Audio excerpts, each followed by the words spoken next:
Hey guys, Coach Pippin here from Pippin Performance, and welcome to the Fit Project, your weekly workouts designed to help you be strong, be mobile. Today we're getting back to the basics with a foundations workout that will reinforce some healthy movement habits and get your heart pumping in a new way.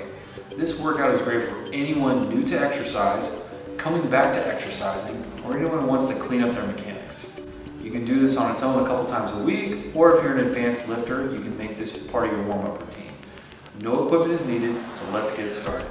Today's workout includes seated neck cars, chin tucks, level 1 bridge, dead bug static hold, wall press, vertical pull, and the hinge. First up is the seated neck car.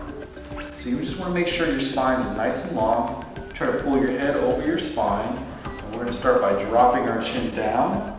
And then we're going to slowly start to ride our t-shirt line.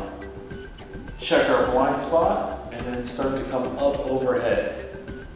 And you'll notice my shoulders are not moving at all. I'm just trying to isolate my neck joint. Once I get over to the other side blind spot, I'm going to start to roll down the front of my shirt. And I'm just going to continue going in this direction. I'm just kind of exploring all the angles and movement that my neck can do. It's going to come back down. Always try to do this stuff nice and slow. Speed definitely hides need, so you'll speed up where you're really good to get you through where you're not so good. So always just try to remember to move nice and slow, warming up that neck joint.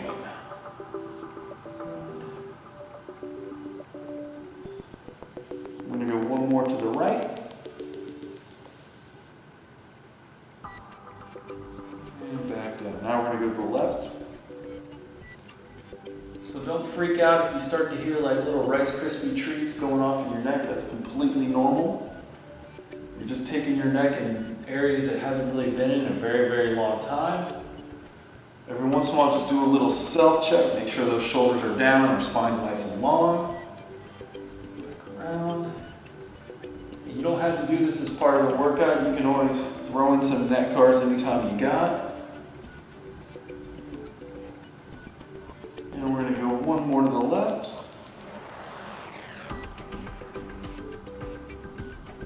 Back down smoothly. All right, now we're going to get into the chin tuck. So I'm going to turn this way so you guys can kind of see my alignment. So I'm going to first start by taking my head, putting it over my spine. Most people's heads tend to be out here a little bit, so what we want to work on is start to get this tissue turned on. So get up nice and tall, let your head go forward, and it's honestly like somebody's just pushing your head over your spine or giving yourself a double chin. So pull in and release. Pull it in and release. And shoot for about 10 reps of this.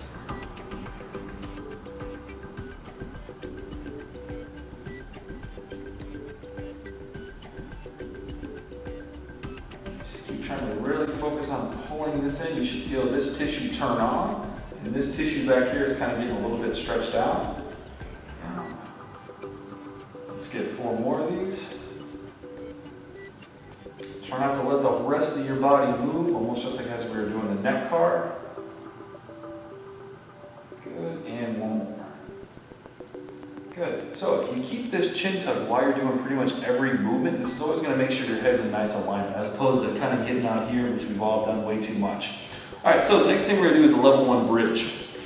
So we're going to lay flat on our back, tuck our chin just like we just did, pull our shoulders down away from our ears a little bit. Use our arms on the ground, we can use that for stability.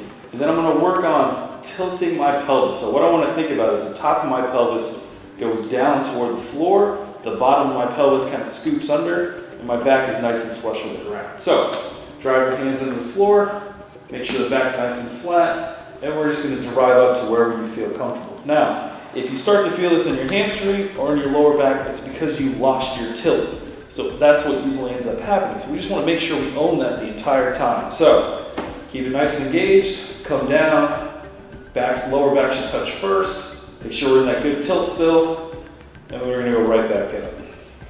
Let's shoot for 10 of these on this first round. Make sure we're squeezing all the way through. You might even get a little bit of a stretch here in the front of your hips. Every once in a while, just do a little self-check, see where your chin is, make sure your shoulders are down. Let's get 5 more. Retuck that pelvis. Let's get 4, 3, 2, and last one. Make sure everything's nice and engaged. Squeeze whatever you got left in your glutes and come down nice and slow. So the next thing we're going to do is a dead bug static hold. So now we're going to start getting to right in front of our abdominals. So once again, chin tuck, tuck the pelvis. Let's take our legs straight up. So we're going to start with our knees kind of bent and our arms are going to be straight up over our shoulders. So we're not going to move at all during this dead bug. What we're trying to focus on here is driving our lower back into the ground. So sometimes I tell my clients, imagine they have a weight scale underneath their lower back. And I'm trying to generate the biggest number on that weight scale by driving my lower back into the ground. So once I get in this position, I start driving that lower back into the ground, and we're going to try to radiate as much tension as humanly possible. So ramp up what you see on that weight scale underneath your lower back. We're going to hold this for about 15 seconds, and now we're going to start to really turn on that tension. Keep trying to breathe.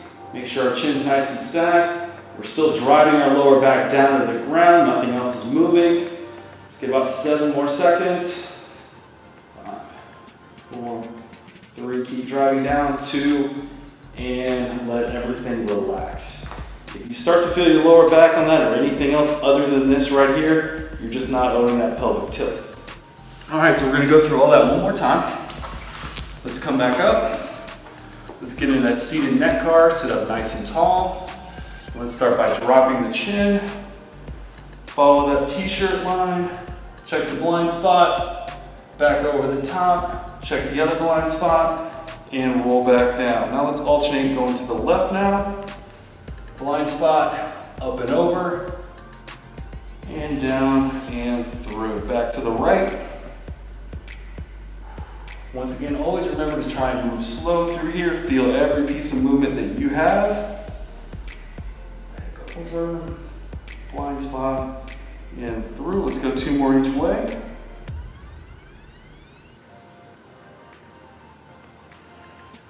Back to the left. And 1 more each direction.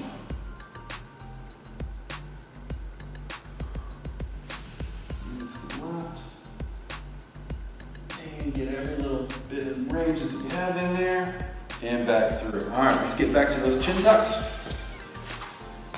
So get that spine nice and tall again. Let the head go out in front of the torso, and then we're going to pull it back over our spine. Get a good pause, and back out. We're going to get 10 of these. Make sure nothing else is moving, just your head. Feel all that tissue turn on again, getting those traps to relax. Let's get 5 more.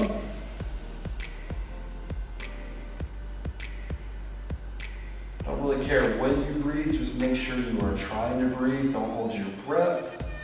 Good, 2 left. And 1 more. On that last breath, get that tissue to turn on and let it relax. All right, let's get back on our back for those level 1 bridges. Tuck the chin, pull the shoulder down, tighten that pelvis up so the top goes back, lower back's flush with the ground. Use your arms for support and drive through your heels. Come up, squeeze your glutes, and down smooth. Let's get 10 of these. Back up, squeeze, and down. Make sure you keep that tilt the entire time. Down. After 4th breath, let's do a little check-in. Make sure our chin's good, shoulders are down. All right, 5 left. And 4, 3, 2, and last one. Get that good tilt to start it. Squeeze as hard as you can through, and very slowly come on down. All right, let's go into our dead bug. Flatten the back, tuck the chin, elevate the legs. Imagine that weight scale is underneath the lower back. And now we're going to drive as hard as we can for 15 seconds. And begin. Keep pushing that lower back down to the ground. 10 more seconds. Keep pushing down, keep pushing down. And 5, 4, 3, keep pushing down the last little bit, and relax. Come on out. Next up is the upper body component. So find an open space because we're gonna be doing some wall presses. It kind of looks like a push-up, so you just need an empty space on the wall. And then for the vertical pull, we're gonna need something that we can kind of hold on to, like a door jamb, or if you're at the gym, you can hold on to a rig, whatever you got. All right guys, we're gonna get in the second half of this workout, and we're gonna start with the wall press. So this is basically the most bare bones version of a push-up. So we're gonna get on a wall, preferably a flat surface. You're gonna start with your fingertips, pretty much the top of your shoulders. I'm gonna grab onto this piece. I'm gonna zip my feet and legs together, and I'm gonna tuck my pelvis, pull my shoulder blades back, and then fix my chin. Now you'll notice this is pretty much everything we just did on the floor. This is our foundational stuff. That's why we spend so much time working on these things, because this is what you're gonna wanna need to do before you pretty much do any exercise. So, pelvic tilt, abs engaged, chin over the spine, screw in those shoulders, let's get a good grip. And I wanna think about my elbows dropping straight down. As I come down, nothing changes. I'm not tilting my head forward. I'm not changing anything in my spine. And I'm gonna push out and away. Get tight, drop down, and push out. We're just gonna go for 10 of these. Just keep moving. I sometimes like to tell my clients, think of like you're actually in a phone booth, and they don't wanna push those elbows out to the side. Just keep everything nice and down, and back through. All right guys, we got 5 more. It's almost, you want to think like this guy and this guy is going to give up first before your arms, and we're just teaching those good habits. That way when you eventually do a push-up on the ground, you don't look like you're doing the worm or anything like that. You're staying nice and tucked. And let's get 2 more to finish out. And 1 more. And relax. All right, so the next thing we're going to do is the vertical pull. So it's kind of like our foundational pulling movement. You'd want to use like a door jamb. If you're at the gym, you can use a rig, anything that you can actually get a good grip of and kind of lean back on. So once again, I'm going to use this guy. I'm going to start with my hands, pretty much elbow height, get a good grip of whatever you're holding on to. And now let's go through our foundations. Let's tuck our butt, pull our rib cage down, chin over the spine, get a good grip, and I'm just going to fall. And notice how I'm still staying in that straight line between my feet and my head. And then I'm just going to drive my elbows behind me. Once again, think about that phone booth. Don't flare your elbows out, keep them nice and tight. Let's fall back and drive through. Nothing's changing in my spine all the way to my feet. And we're just moving through space. A good cue for any kind of pulling movement, if you try to think like the weight is kind of behind your elbows, and I'm driving that weight behind me. So I'm not really pushing, I'm almost thinking like I'm pushing my elbows behind me. Pull through. Let's get 3 more good ones.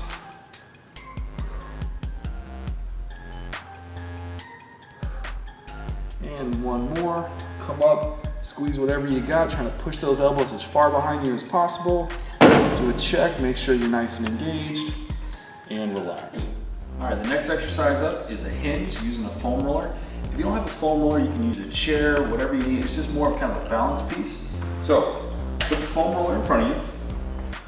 Push your hips back about a foot and a half away from the roller.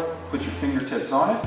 Now, let's go through all those cues again. We're gonna keep the butt engaged, ribs down, chin over the spine. And all I'm gonna do is push this backwards without my knees moving. So, we don't wanna initiate from the knees, we wanna initiate from the hip. So, everything's gonna be locked in, and I'm gonna start to push my hips back as the roller goes away. Now, once I get to this position, I wanna do a little check, make sure this is engaged. My knees really haven't moved, my hips have gone back, and my back is flat. Now, if you feel this in your lower back, that means you lost some connection here. You either went here, or your pelvis got too far out. So, I just wanna make sure there's good engagement here. Now, to get back up, I drive my feet through the floor, and then I pull my hips forward. Come up, butt's engaged, abs are engaged, go through your checklist, and then repeat. Push back, feel the stretch in the hamstrings, abs engaged, chin down, come up and through. Push back, and come up and through. That's 3, let's get 10 of these.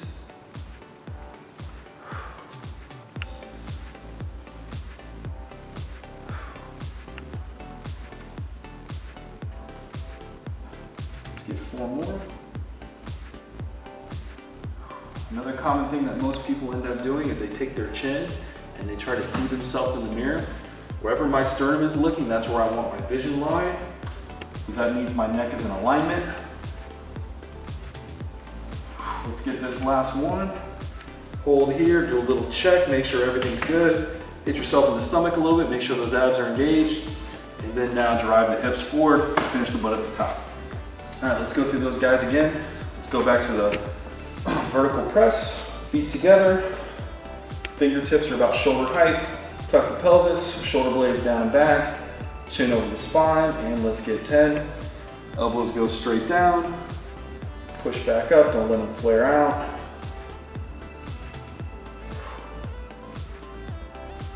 You should almost feel like you're one giant piece of wood just kind of falling through space. Nothing is changing. Everything stays nice and engaged. Let's get 5 more. You practice these fundamentals and eventually every exercise gets a little bit easier and you definitely build up your efficiency. Let's get 1 more. Elbows in, butt tucked, head over spine, shoulders down, and push out and away. Now let's get back into the vertical pull. Get pretty close to the rig, whatever you got. Hands about elbow height. Tuck the pelvis, head back, good grip, and let's fall. Make sure everything's good. Drive the elbows behind you. Squeeze right in between your shoulder blades, and then fall. Once again, keep thinking about that phone booth analogy. Don't touch the sides with your elbows. And then drive those elbows behind you. A lot of people will end up getting here and they let their hips sag. It means I lost connection with my glutes, right? Keep my butt engaged. Everything stays in a nice straight line. Let's get 4 more. And 3.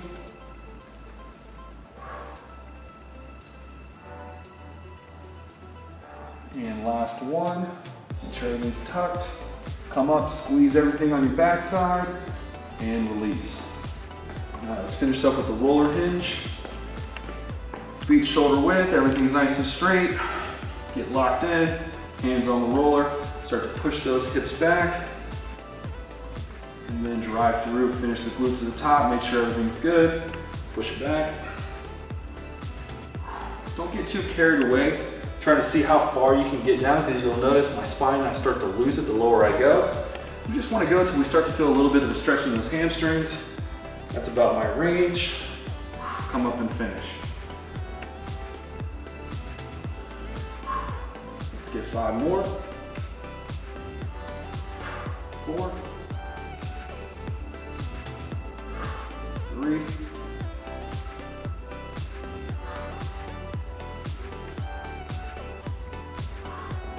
Last one, do a little check, make sure knees over the ankles, everything's nice and engaged, and drive back. All right guys, that's the end of the workout, and we'll see you guys next time.